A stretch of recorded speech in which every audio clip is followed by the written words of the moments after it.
Okay, so as we take into account the persuasive essay, I want to focus a little bit more on audience. And audience so far with our essays has kind of been an afterthought with a literary analysis and rhetorical analysis. However, if we're going to persuade someone, we really want to know who that audience is. Who is it that we're persuading? And so you can think back to what we talked about with the rhetorical analysis. We know that George Saunders knew exactly who his audience was for commencement speech on kindness, and we know kind of how that influenced the way that he presented his speech. And we know that Sojourner Truth was speaking to a very specific audience for Anti-Woman, and that helped dictate the strategies that she used. But really, until we know who we're writing for, who we're speaking to, we can't make the important decisions about the strategies that we're going to use to persuade that particular audience. So what I want you to think about is who your audience might be. Now, if you don't have a topic yet, that's fine. But if you do have an idea of your topic, think about who your audience might be. And you can think about who it is that you can really convince or persuade. And then think about what it is that you can do to convince or persuade that person, right? Again, as we've looked at in previous videos, if we're trying to convince a friend or a family member, we have that sort of connection with them, and we know maybe that they're going to have a preference for like logos type appeals where they're going to need statistics or other outside information, or maybe we know that that person is going to be, a pathos appeal, appealing to their emotions is going to be a little bit better.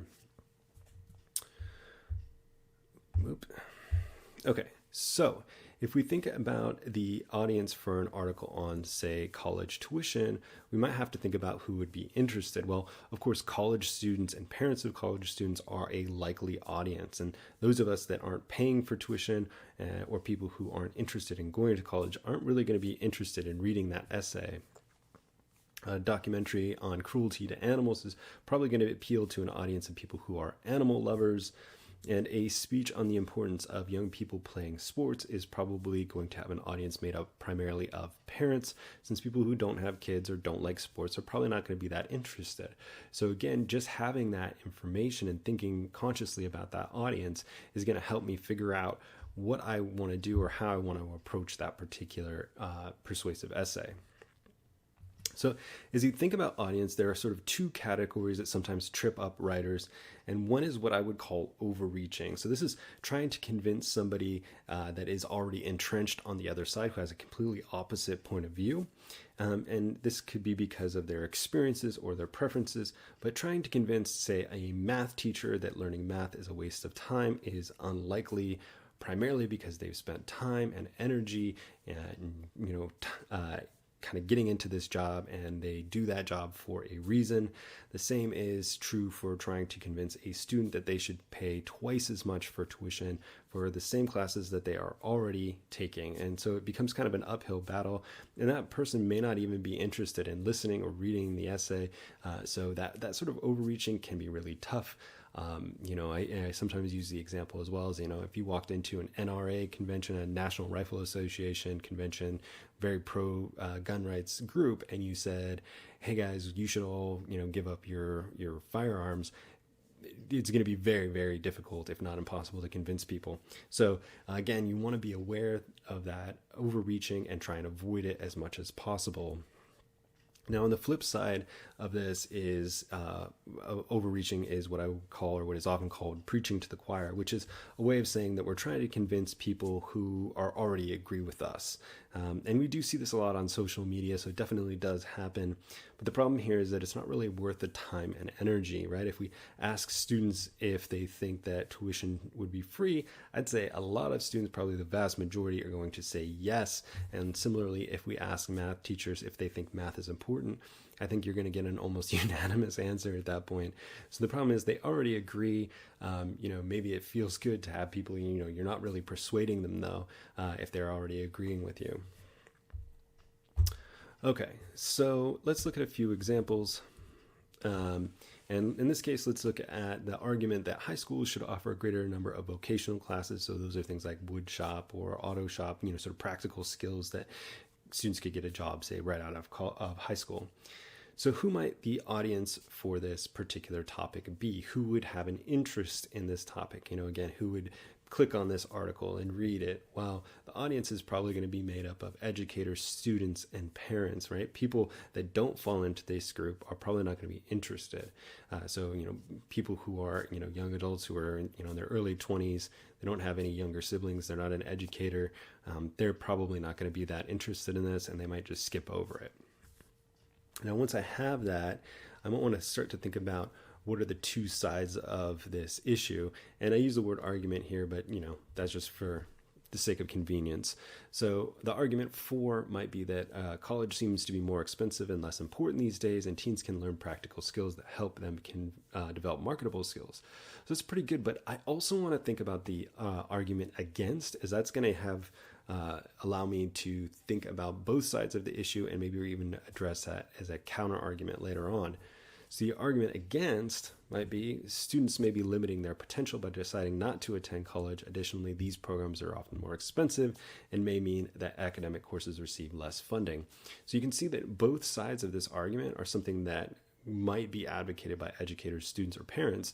Just because somebody's a student doesn't mean they necessarily don't want to go to college, or they want to do a this type of vocational course.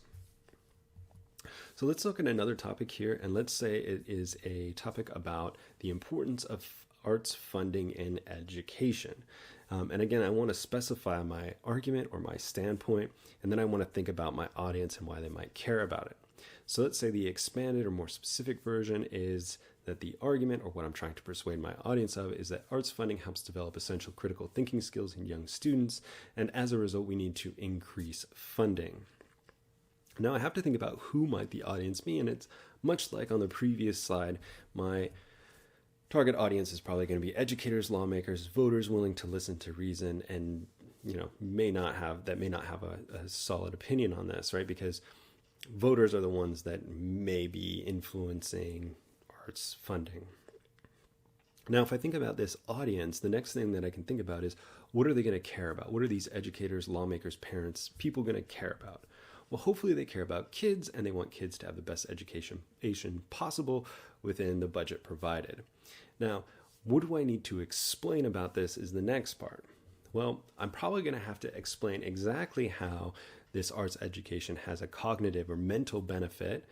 I might have to talk about the cost of arts education, right? If we're going to increase funding, how much are we increasing it? And then I might also want to talk about the social and emotional benefits of arts education.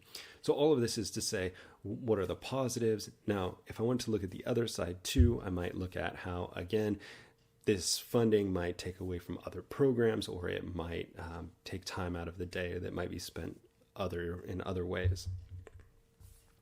Okay, so how does awareness of audience influence your writing? So if we think about this, and I do think that a lot of people overlook audience when they're crafting their message, an awareness of audience will really help you be more effective, primarily because you're adjusting your approach and content to the most appropriate audience that you have.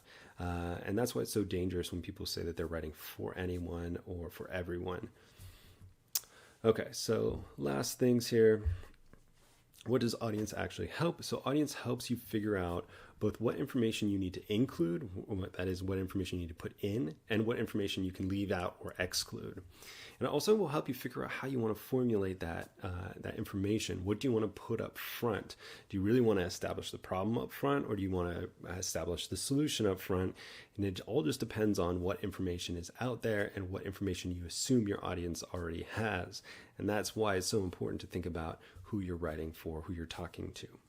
So if we look at an example, and we wanted to say that the topic was limiting artificial intelligence for safety, and then I want to think about my audience as Western consumers of cell phones and laptops. Already I've narrowed this quite a bit, and I can continue to narrow it, but that's pretty good for our purposes here.